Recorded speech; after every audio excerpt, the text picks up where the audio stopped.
Dubai gold smuggling ಕೇಸ್ನಲ್ಲಿ ರಣ್ಯಾರಾವ್ಗೆ bale ಸಿಕ್ಕಿದೆ. ಈಗ ಚಿನ್ನದ ಚೋರಿ ನಟಿ ರಣ್ಯಾರಾವ್ಗೆ ಕೊನೆಗೂ ಜಾಮೀನು ಮಂಜೂರಾಗಿದೆ.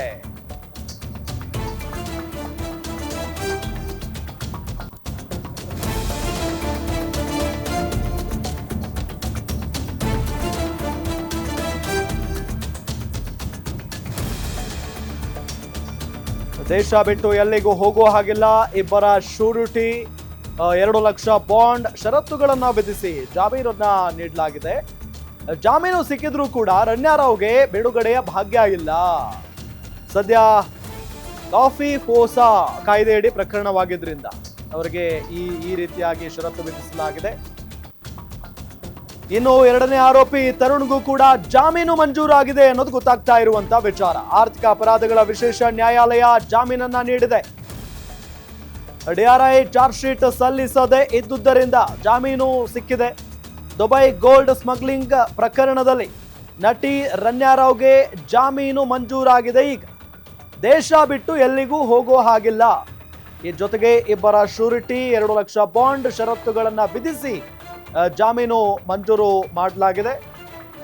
ಜೊತೆಗೆ ಜಾಮೀನು ಸಿಕ್ಕಿದ್ರೂ ಕೂಡ ರಣ್ಯಾರಾವ್ಗೆ ಬಿಡುಗಡೆಯ ಭಾಗ್ಯ ಇಲ್ಲ ಅನ್ನೋದು ಗೊತ್ತಾಗ್ತಾ ಇದೆ. ಸದ್ಯ ಕಾಫಿ ಫೋಸಾ ಕಾಯ್ದೆಯಡಿ ಪ್ರಕರಣ ಆಗಿದ್ರಿಂದ ಬಿಡುಗಡೆಯ ಭಾಗ್ಯ ಇಲ್ಲ. ಅವರು ಹೊರಗಡೆ ಬರೋ ಹಾಗಿಲ್ಲ. ಈಗ ವಿದೇಶಿ ವಿನಿಮಯ ನಿಯಂತ್ರಣ ಕಳ್ಳ ಸಾಗಣೆ ಚಟುವಟಿಕೆಗಳ ತಡೆ ಕಾಯ್ದೆ. ಇನ್ನು ಎರಡನೇ ಆರೋಪಿ ತರುಣ್ಗೂ ಕೂಡ ಜಾಮೀನು ಮಂಜೂರು ಆಗಿದೆ. ಆರ್ಥಿಕ ಅಪರಾಧಗಳ ವಿಶೇಷ ನ್ಯಾಯಾಲಯ ಜಾಮೀನನ್ನ ನೀಡಿರೋದು. ಡಿಆರ್ಐ ಚಾರ್ಜ್ ಶೀಟ್ ಸಲ್ಲಿಸದೇ ಇದ್ದುದರಿಂದ ಜಾಮೀನು ಮಂಜೂರಾಗಿದೆ ಈ ಸಂದರ್ಭದಲ್ಲಿ ಅನ್ನೋದು ಗೊತ್ತಾಗ್ತಾ ಇರುವಂತ ವಿಚಾರ. ನೋಡಿ, ನಟಿ ರಣ್ಯಾರಾವ್ ಇಷ್ಟು ದಿನಗಳ ಕಾಲವೂ ಕೂಡ ಜೈಲಿನಲ್ಲೇ ಇದ್ರು. ಈಗ ಜಾಮೀನು ಮಂಜೂರಾಗಿದೆ. ಜಾಮೀನು ಮಂಜೂರಾದ್ರೂ ಕೂಡ ಅವರು ಮತ್ತೆ ಜೈಲಿನಲ್ಲೇ ಇರಬೇಕಾದಂತ ಪರಿಸ್ಥಿತಿ. ಯಾಕೆ ಅಂತ ಹೇಳಿದ್ರೆ, ಈ ಪ್ರಕರಣ ಇದೆಯಲ್ಲ, ಕಾಫಿ ಫೋಸಾ ಕಾಯ್ದೆಯಡಿ ಪ್ರಕರಣ ಆಗಿದೆ, ದಾಖಲಾಗಿದೆ. ಹಾಗಾಗಿನೇ ಇವರು ಹೊರಗಡೆ ಬರಂಗಿಲ್ಲ ಈಗ ಸದ್ಯಕ್ಕೆ. ಆದರೆ ಒಂದಂತೂ ನಿರಾಳ, ಇವರಿಗೆ ಸದ್ಯಕ್ಕೆ ಈ ಒಂದು ಪ್ರಕರಣದಲ್ಲಿ ಜಾಮೀನಂತೂ ಸಿಕ್ಕಾಗಿದೆ ಈಗ. ಸೊ ಹಾಗಾಗಿನೇ ನಿಟ್ಟುಸಿರನ್ನ ಬಿಟ್ಟಿರ್ತಾರೆ ನಟಿ ರಣ್ಯಾರಾವ್ ಅವರು. ದುಬೈ ಗೋಲ್ಡ್ ಸ್ಮಗ್ಲಿಂಗ್ ಕೇಸ್ನಲ್ಲಿ ರಣ್ಯಾರಾವ್ ಅವರನ್ನ ಅರೆಸ್ಟ್ ಮಾಡಲಾಗಿತ್ತು. ಅವರ ಹಿಂದೆ ಯಾರಿದ್ದಾರೆ, ಯಾವ ರೀತಿಯಾಗಿ ಇವರು ಚಿನ್ನವನ್ನ ಸಾಗಣೆ ಮಾಡ್ತಾ ಇದ್ರು, ಇದೆಲ್ಲದರ ಬಗ್ಗೆಯೂ ಕೂಡ ಮಾಹಿತಿಯನ್ನ ತೆಗೆದುಕೊಂಡಿದ್ದಾರೆ ಈಗ ಪೊಲೀಸ್ನವರು. ಈಗ ಷರತ್ತುಬದ್ಧ ಜಾಮೀನನ್ನ ನೀಡಲಾಗಿದೆ ರಣ್ಯಾರಾವ್ಗೆ.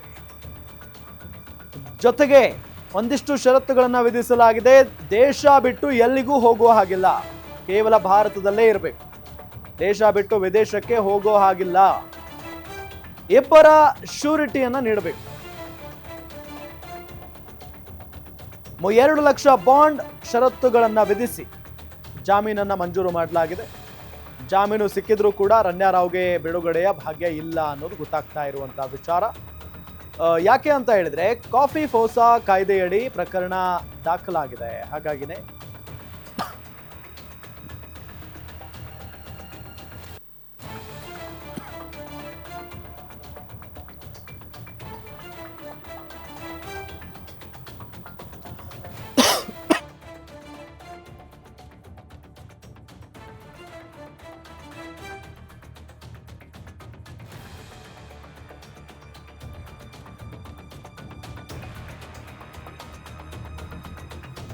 ಡೀಟೇಲ್ಸ್ ಕೊಡ್ತಾರೆ ನಮ್ಮ ಸೀನಿಯರ್ ಕ್ರೈಮ್ ರಿಪೋರ್ಟರ್ ಅಜಯ್.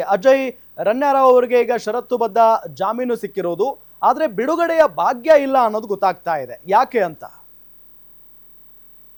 ಏನು ಚಿನ್ನ ಕಳ್ಳ ಸಾಗಾಣಿಕೆ ವಿಚಾರಕ್ಕೆ ಸಂಬಂಧಪಟ್ಟಂತೆ ಹಲವು ತಿಂಗಳು ಕೂಡ ರಣ್ಯಾರಾವ್ ಹಾಗೂ ಈ ಒಂದು ಪ್ರಕರಣದಲ್ಲಿ ಭಾಗಿಯಾಗಿದ್ದಂತ ತರುಣ್ ಕೊಂಡೂರು ಸೇರಿದಂತೆ ಮತ್ತೊಬ್ಬ ಆರೋಪಿ ಸೇರಿದಂತೆ ಒಟ್ಟು 3 ಜನರನ್ನು ಕೂಡ ಡಿಆರ್ಐ ಅಧಿಕಾರಿಗಳು ಕೂಡ ಅರೆಸ್ಟ್ ಮಾಡಿ ತನಿಖೆಯನ್ನು ಕೂಡ ನಡೆಸ್ತಾ ಇದ್ರು. ಇದೀಗ ಆರ್ಥಿಕ ಅಪರಾಧಗಳ ನ್ಯಾಯಾಲಯದಿಂದ ಆದೇಶ ಕೂಡ ಹೊರಬಿದ್ದಿದೆ. ಅಂದ್ರೆ ಜಾಮೀನನ್ನ ನೀಡಿ ಆದೇಶನ ಈಗಾಗಲೇ ಕೊಟ್ಟಿರುವಂತದ್ದು. ಯಾಕಂದ್ರೆ ಪ್ರಮುಖವಾಗಿ ಇಲ್ಲಿ ಗಮನಿಸಬೇಕಾಗುತ್ತೆ, ಜಾಮೀನು ಕೊಡೋದಕ್ಕೆ ಕೆಲವೊಂದಷ್ಟು ಲೂಪ್ ಗೋಲ್ಸ್ಗಳು ಇರುತ್ತೆ. ಈ ಒಂದು ಲೂಪ್ ಗಳನ್ನ ನೋಡೋದಾದ್ರೆ ಇಲ್ಲಿ ಪ್ರಮುಖವಾಗಿ ಡಿಆರ್ಐ ಅಧಿಕಾರಿಗಳು ಈ ಒಂದು ಪ್ರಕರಣವನ್ನು ಕೈಗೆತ್ತಿಕೊಂಡು ತನಿಖೆ ನಡೆಸ್ತಾ ಇದ್ರು. ಹಲವು ಅಂದ್ರೆ ಕೋಟ್ಯಾಂತರ ರೂಪಾಯಿ ನಗದು ಕೂಡ ರಣ್ಯಾರಾವ್ ಫ್ಲಾಟ್ ಅಲ್ಲಿ ಕೂಡ ಸಿಕ್ಕಿತ್ತು. ಜೊತೆಗೆ 13 kg ಹೆಚ್ಚು ಚಿನ್ನಾಭರಣ ಅಂದ್ರೆ ಒಂದು ಗಟ್ಟಿ ಏನಿತ್ತು, ಚಿನ್ನದ ಗಟ್ಟಿ, ಅದನ್ನು ಕೂಡ ವಶಕ್ಕೆ ಪಡೆದಿರು ತನಿಖೆಯನ್ನು ಕೂಡ ಮಾಡ್ತಾ ಇದ್ರು. ಈ ಒಂದು ಪ್ರಕರಣದಲ್ಲಿ A1 ಆರೋಪಿ ಆಗಿರುವಂತ ರನ್ಯಾ ರಾವ್ ಜೊತೆಗೆ ಕೆಲವೊಂದಷ್ಟು ಅವ್ರಿಗೆ ಹೆಲ್ಪ್ ಅನ್ನ ಮಾಡಿರುವಂತದ್ದು. ಅಂದ್ರೆ ಈ ಒಂದು ಹವಾಲಾ ರೀತಿಯಲ್ಲಿ ಒಂದು ಹಣದ ಸಾಗಾಟ ಆಗಿದೆ. ಜೊತೆಗೆ ಬೇರೆ ದೇಶದಿಂದ, ಹೊರ ದೇಶದಿಂದ ಚಿನ್ನವನ್ನ ಖರೀದಿ ಮಾಡಿ ಬೆಂಗಳೂರಿಗೆ ತಂದು ಆ ಒಂದು ರೀತಿಯಾಗಿ ಬೇರೆ ಬೇರೆ ಒಡವೆ ಅಂಗಡಿಗಳಿಗೆ ಐಫೈ ಅಂಗಡಿಗಳಿಗೆ ಕೂಡ ಮಾರಾಟವನ್ನ ಮಾಡಿ ಅಕ್ರಮವಾಗಿ ಹಣವನ್ನ ಸಂಪಾದನೆ ಮಾಡ್ತಾ ಇದ್ರು. ಜೊತೆಗೆ ಪ್ರಮುಖವಾಗಿ ಇಲ್ಲಿ DRA ಅಧಿಕಾರಿಗಳು ಈ ಒಂದು ಪ್ರಕರಣವನ್ನ ಸಂಪೂರ್ಣವಾಗಿ ತನಿಖೆ ನಡೆಸ್ತಾ ಇದ್ರು. ಆದ್ರೆ ಚಾರ್ಜ್ ಶೀಟ್ ಅನ್ನ ಸಲ್ಲಿಸೋದಕ್ಕೆ ಸಾಕಷ್ಟು ಹಿಂದೇಟನ್ನ ಹಾಕಿದ್ರು. ಯಾಕಂದ್ರೆ ಇನ್ನೂ ತನಿಖೆ ಭಾಗವಾಗಿ ಇನ್ನಷ್ಟು ಎಂಕ್ವೈರಿನ ಮಾಡಬೇಕು ಅಂತೇಳಿ 14 ದಿನಗಳ ಕಾಲ ಒಂದು ರನ್ಯಾರವನ್ನ ವಶಕ್ಕೆ ಪಡೆದಿದ್ರು. ನಂತರ ಆತನ ಸ್ನೇಹಿತ ಆಗಿರುವಂತ ಮತ್ತೊಬ್ಬ ಆರೋಪಿ ಏನಿದ್ದಾನೆ ತರುಣ್, ಆತನನ್ನು ಕೂಡ ಎಂಕ್ವೈರಿನ ಮಾಡಿದ್ರು. ನಂತರ ಎಂಕ್ವೈರಿ ಸಂಪೂರ್ಣವಾಗಿ ಮುಗಿದಿದೆ ಅಂತೇಳಿ ನ್ಯಾಯಾಂಗ ಬಂಧನಕ್ಕೂ ಕೂಡ ಕೊಡಲಾಗಿತ್ತು. ಆದ್ರೆ DRA ಅಧಿಕಾರಿಗಳು ಈ ಒಂದು ಪ್ರಕರಣದಲ್ಲಿ ಚಾರ್ಜ್ ಶೀಟ್ ಅನ್ನ ಸಲ್ಲಿಸೋದಕ್ಕೆ ಸಾಕಷ್ಟು ಡಿಲೇನ ಮಾಡಿದ್ರು. ಹೀಗಾಗಿ ಈ ಒಂದು ವಿಚಾರವನ್ನೇ ರನ್ಯಾ ಪರ ವಕೀಲರಾಗಿರುವಂತ ಗಿರೀಶ್ ಕೂಡ ವಾದವನ್ನ ಮಾಡಿದ್ರು. ಇನ್ನೂ ಕೂಡ ಚಾರ್ಜ್ ಶೀಟ್ ಅನ್ನ ಸಲ್ಲಿಕೆ ಮಾಡಿಲ್ಲ. ಹೀಗಾಗಿ ನಮ್ಮ ಕಕ್ಷಿಗಾರರಿಗೆ ಜಾಮೀನನ್ನ ಕೊಡಬೇಕು ಅಂತ ಹೇಳಿ ಪ್ರಬಲವಾದಂತ ಪದವನ್ನ ಮಾಡಿದ್ರು ಈ ಹಿಂದೆ.